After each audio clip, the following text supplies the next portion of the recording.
संस्थांच्या आगामी निवडणुका मतदार पडताळणी पावती प्रणाली व्हीव्हीपॅट शिवाय घेण्याच्या राज्य निवडणूक आयोगाच्या निर्णयाला आव्हान याचिकेवर नागपूर खंडपीठाने नुकतंच 7/11/25 रोजी राज्य निवडणूक आयोगाला नोटीस बजावली असून व्हीव्हीपॅट प्रणाली जर वापरणार नसाल तर बॅलेट पेपरवर निवडणूक का घेतली जाऊ नये अशी विचारणा त्यांनी केली आहे।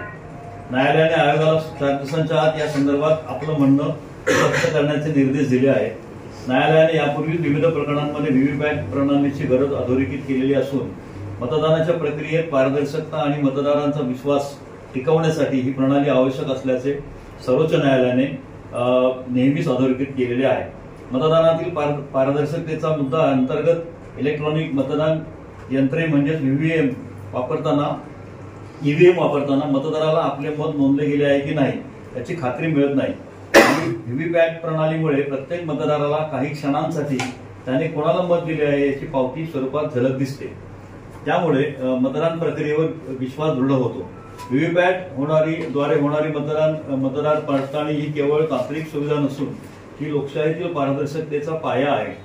सर्वोच्च न्यायालयाने 2019 मध्ये दिलेल्या निर्णयात प्रत्येक मतदारसंघातील काही मतदान केंद्रांवर व्हीव्हीपॅट पडताळणी अनिवार्य केली होती।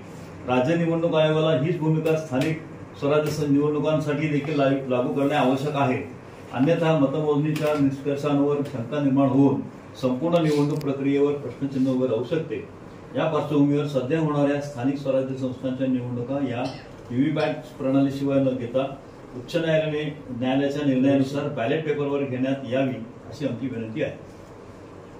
तर हे मी आता त्याला देतोय, त्याच्यावर कारवाई त्वरित करावी अशी आम्हाला विनंती आहे। तुम्ही म्हणताय कसं